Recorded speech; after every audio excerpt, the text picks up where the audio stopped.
my name's Tom Wilson. I'm an Associate Professor of Disaster Risk and Resilience at the University of Canterbury. I'm going to be giving a presentation today looking at some of the impacts that we expect might happen from a future Alpine Fault earthquake.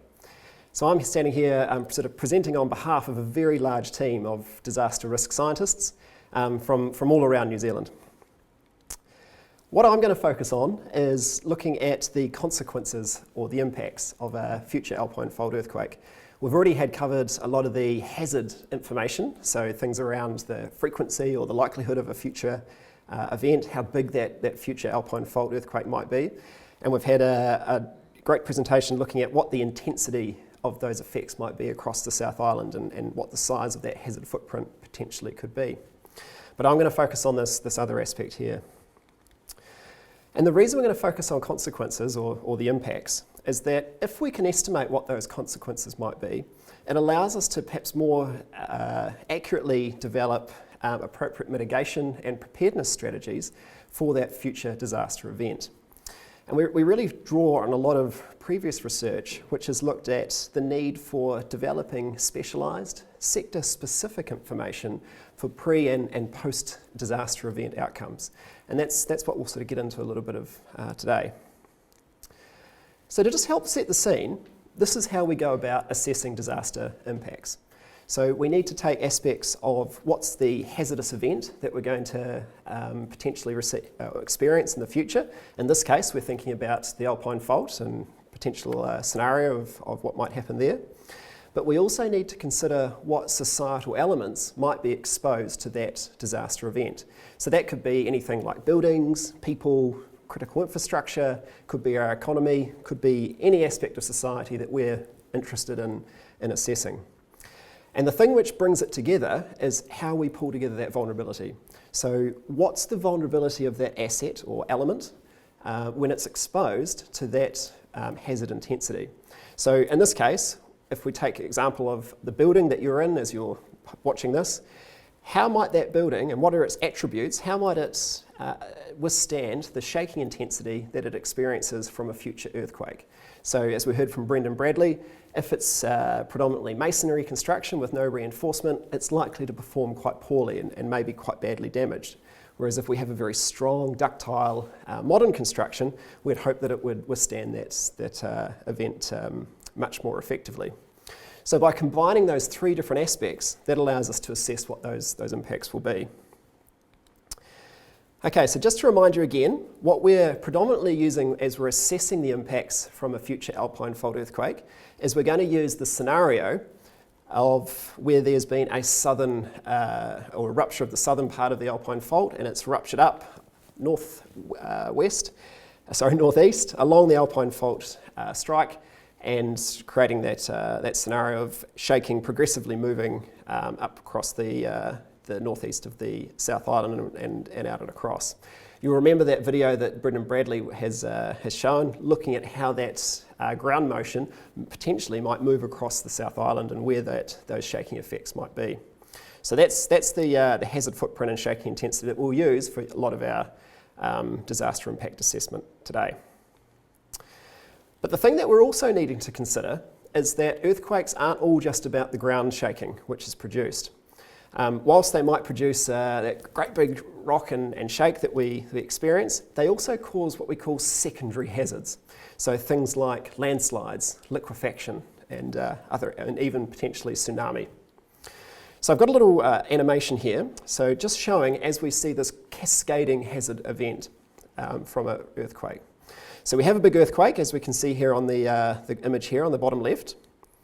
And that might cause a landslide, especially if we're in a mountainous terrain, where landslides can come down, and in this case, it looks like it's blocked a valley. So the next thing is it's blocked that valley, the drainage system or the river there has been blocked, and a quake lake forms behind it.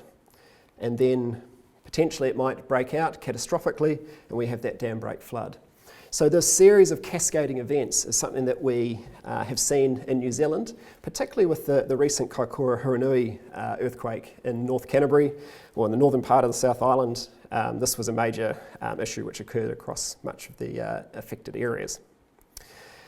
Now, the important thing when we're thinking about disasters, especially earthquake disasters in countries like New Zealand, is that often these secondary hazards can cause some of the most devastating consequences.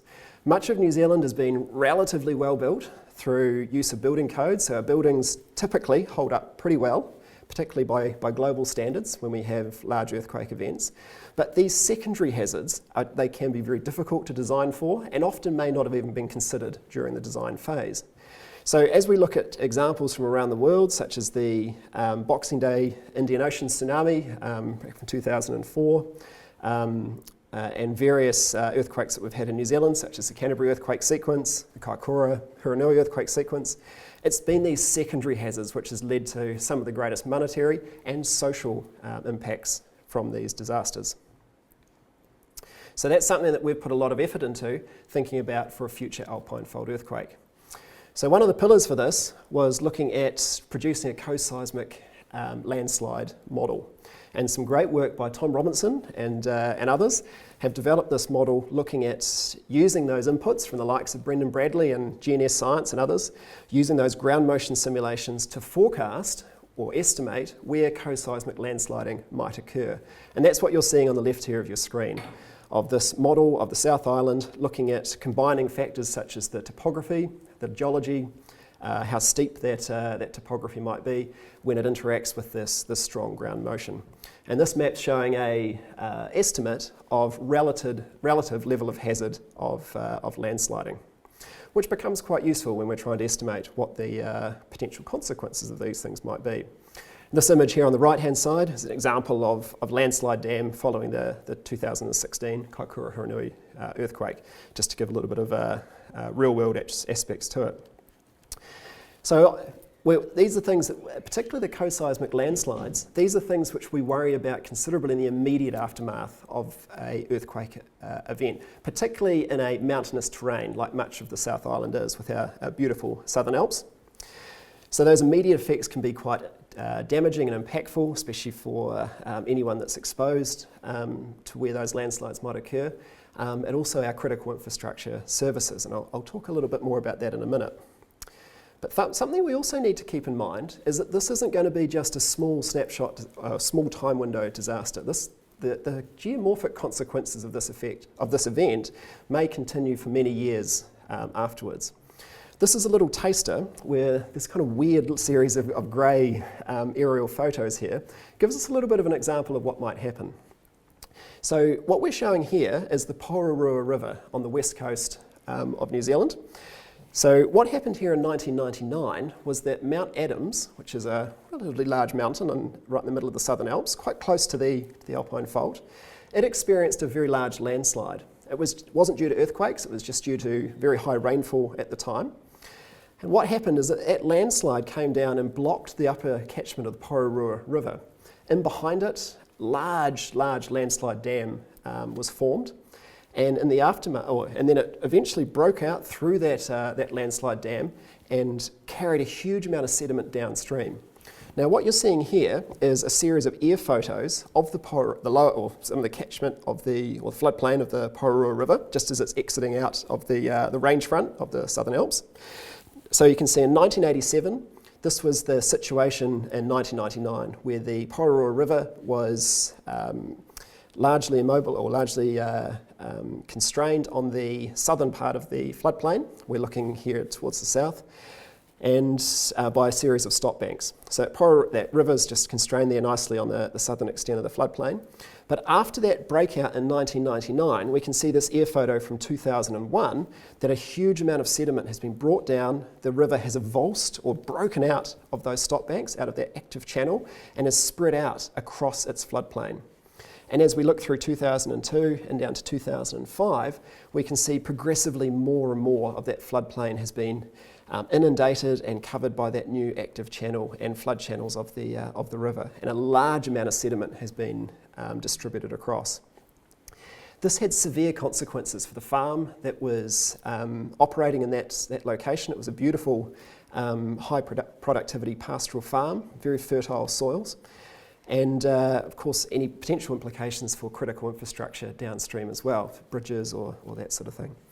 So that's a little bit of a snapshot of what we might potentially see on quite a grand scale after a future Alpine Fault earthquake. We may have these types of landslides blocking catchments or river systems across much of the Southern Alps, both on the west and eastern side. So something really potentially to consider.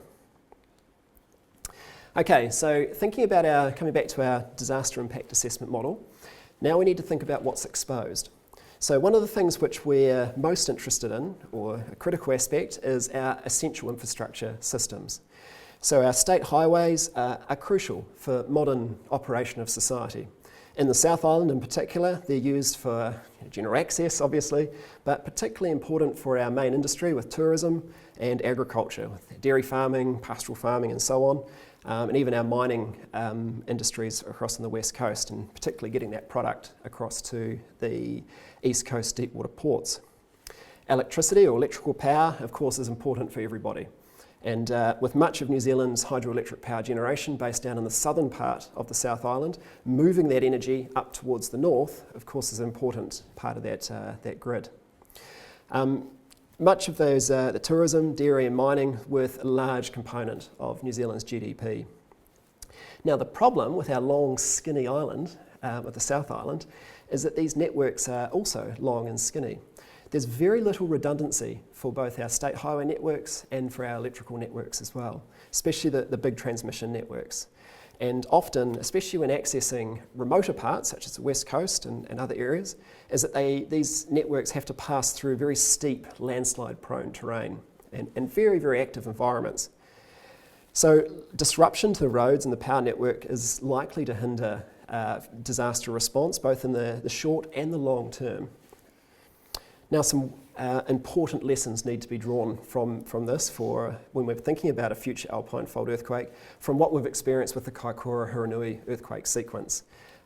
Thinking across things from casualty estimation, our building damage and function, the social impacts and economic consequences from the loss of these critical lifelines. So some of the work that we've been really focused on, and Tom Robinson's been the real lead on this, has been looking at what's the potential exposure of our state highway network to co-seismic landsliding. So the map that we're looking at here is looking at the exposure of the likelihood of small sections, about 1 kilometre in length, of road being affected by a particular landslide. Now, the red colours are where there's very relative high exposure, and the softer, colder colours in the blue, that's where we estimate there to be much lower likelihood of exposure. And hopefully what leaps out to you is immediately we can see our alpine passes are highly exposed. And so, probably unsurprisingly, but Arthur's, Lewis Pass, the Fox Hills around Franz Josef and Fox Glaciers, Haas Pass and Milford Road, all really highlighted as being quite potentially severely or highly exposed. But perhaps also something that we want to take home from this is that it cumulatively suggests that there's likely to be large tracts of the South Island which may be isolated for potentially considerable periods of time. I'll get into talking about restoration of these assets in a little bit later in the talk. But just keep that access issue in mind as we go forward. The next big sector that we're interested in is the electrical infrastructure. So, as I said before, much of our power is generated in the southern portion of the South Island, particularly down in the Waitaki river system. And a lovely shot here of Benmore Dam on a beautiful, spectacular day. But again, if we apply our co-seismic landslide model over the top of this, we can see that much of that main trunk of transmission network is relatively clear until we start to get up into the northern part of the South Island, up and around North Canterbury and into Marlborough. And so it has important implications in terms of our ability to move electricity towards the North Island, but also to receive electricity from the North Island towards the south if we were to have disruption in the southern parts. I'd also draw your attention, looking at this map, to, again, the relatively high exposure to those transmission lines leading into the west coast. So again, we might potentially have tracts of the South Island which might be without power, potentially for large periods of time, as these landslides potentially impact pylons and poles, and the ground shaking or the landslides may impact some of our transformers, leading to network outages.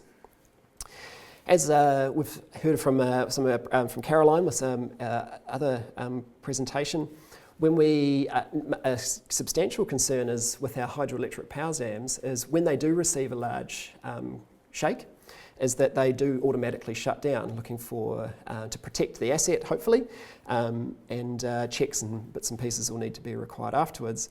But progressively being able to restart those dams, particularly if many of those dams have an inability to restart themselves, may be a challenge in the aftermath of a large regional earthquake such as an Alpine Fault.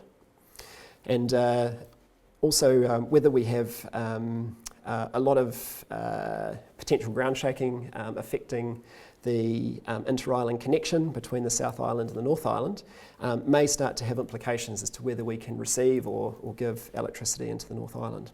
So potential few issues with our electricity network there. And the third one which we wanted to concentrate on here was the importance of our telecommunications network. So much of our telecommunications network is either in our buried cables or with our cellular network with our transmission stations scattered across the South Island. Telecommunications are increasingly important in our post-disaster response coordination. Huge amount of reliance being able to share information through those potential networks, but increasingly the expectation from society to have access to telecommunications in that post-disaster context is growing with every event that we observe. And so the ability for community well-being to be fostered and enhanced is an important dimension to consider here as well. What we're concerned about with the loss of electrical supply to parts of the South Island and potentially on a grand regional scale will also be that loss of telecommunications equipment, where they're reliant on electricity to operate, and so combined with the loss of, or potential loss of our transportation network, is we may not be able to provide those sites with electrical supply and then may not be able to access them with generators and fuel to power those generators. And potentially, well, it's sort of estimated to be one of the largest impacts that we might see for the telecommunications sector. So a few challenges to work through there. Now, when thinking about restoring these infrastructure networks, it's a relatively uncertain business of trying to estimate how quickly and where they might be restored. It'll be very dependent on the context of the nature of the disaster, the time of year, which populations or communities require that restoration of those networks first, and where even those resources that can restore those networks are located. But I think it's certainly, as we've been discussing with a lot of the infrastructure managers and civil defence professionals, is that restoration of the highways, telecommunications and electricity networks will be a top priority in the aftermath of a disaster like this. But the challenge that we are faced with is the likes of the ongoing aftershock sequence, ongoing landslides which might occur, particularly in areas such as Arthur's Pass. And so that may make some areas particularly dangerous and challenging to restore those networks for months to potentially even years in some cases. The 2016 Kaikoura-Haranui earthquake and the restoration of the state highway network and rail networks have provided essential examples of this. But again, likely to see tens to hundreds of similar landslides in the Alpine passes. And if you can think from the perspective of that coastal stretch on the Kaikoura, just north of Kaikoura or around Kaikoura, as those transport networks were impacted, they only had one mountain set on them, whereas in our Alpine passes we have steep terrain on both sides. So it potentially might be even more challenging to restore those networks. An example here is when we're thinking about modelling what these impacts might look like. Working with Transpower, it takes around about 2 days to restore a single pylon that has been damaged or destroyed. One of the preconditions there is safe ground access is required first, and depending on which sort of modelling that you want to look at, we'd estimate around about 30 pylons may potentially be damaged or destroyed in Arthur's Pass alone from co-seismic landslides. So using that equation, it could be up to a year before that power line through Arthur's Pass may be restored. So just working through the practicalities of restoring these assets may be quite a considerable task. Moving on to casualty and welfare impacts. An event like this, unfortunately, is likely to cause casualties, where we may sustain deaths and injuries, and also lead to a range of potential welfare impacts, both immediately and also in the longer term. The impacts are likely to be dependent on a range of factors, and one of the areas which can inform us a lot with this is the recent experience from the Canterbury earthquake sequence and the Kaikoura-Hauranui earthquake experience of looking at what type of communities were affected, the time of day, and so on.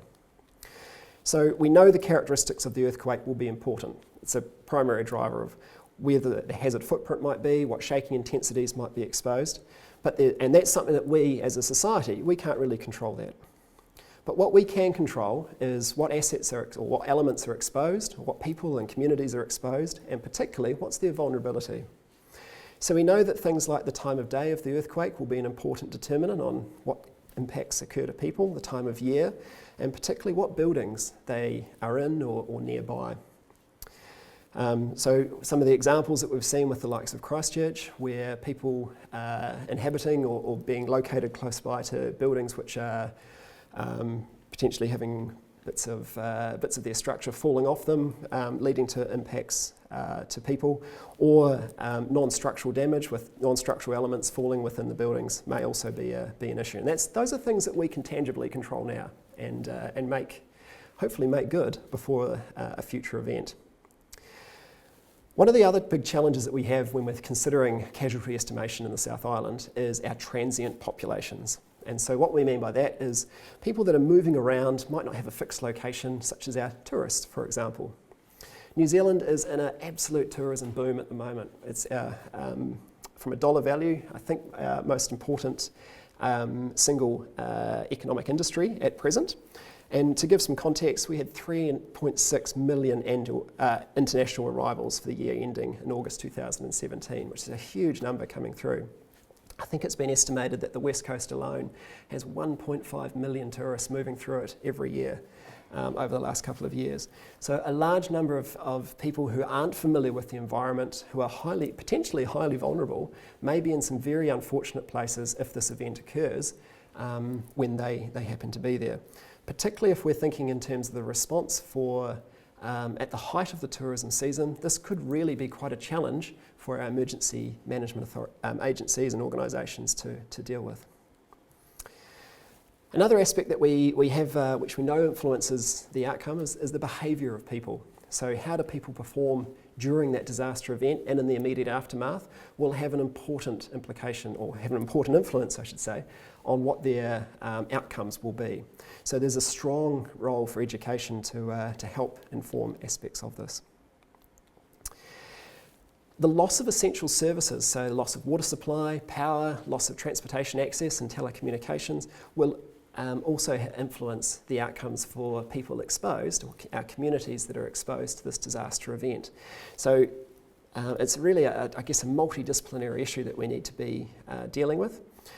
The level of building damage which which our buildings sustain, are they still habitable for people to reside in? Do they have the essentials of life to be able to robustly or to inhabit within them? All big challenges for our welfare managers and agencies to deal with in the aftermath of an event such as this. And again, just reminding, and certainly not trying to scaremonger, but just thinking of the scale of this potential event which we might be faced with now. Hence that importance of planning.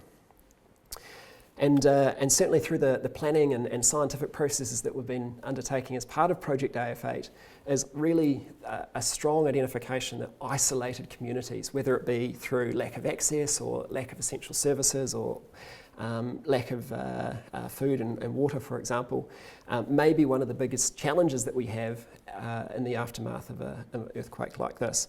And so that's where a lot of the scientific work is looking to try and help inform what the outcomes might be and what are the best ways to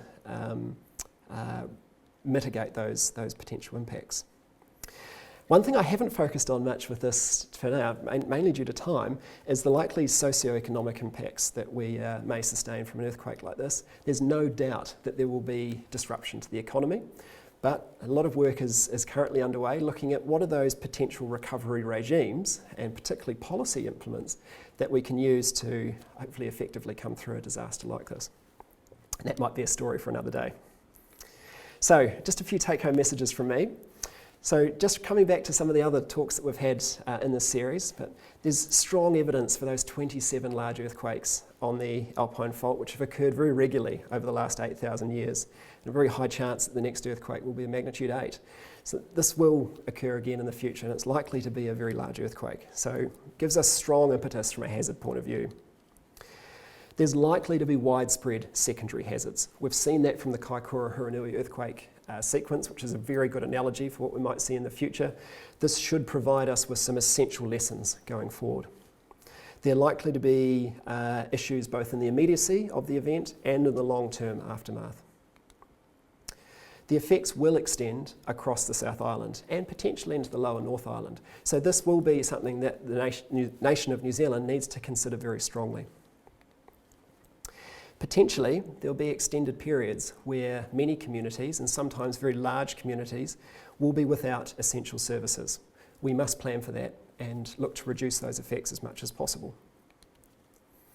There is likely to be casualties, but anything that we can do now, particularly through education, through building codes and so on, will stand us in good stead. So the opportunity is now to make those changes, and especially considering what are we going to do with those vulnerable transient populations in those isolated areas. Many areas are likely to be isolated for potentially long periods of time, and they will be dealing with various challenges themselves. How can we empower them to most effectively respond? How can they be equipped with the tools, the resources and the knowledge to most effectively operate in that new reality that they'll be faced with? But if nothing else that you've taken from this series of talks is that an Alpine Fault earthquake will happen again, and potentially the consequences will be quite challenging. So preparation now is absolutely key. Thank you so much for your interest, and if you've got any questions, I'd be very happy to entertain them.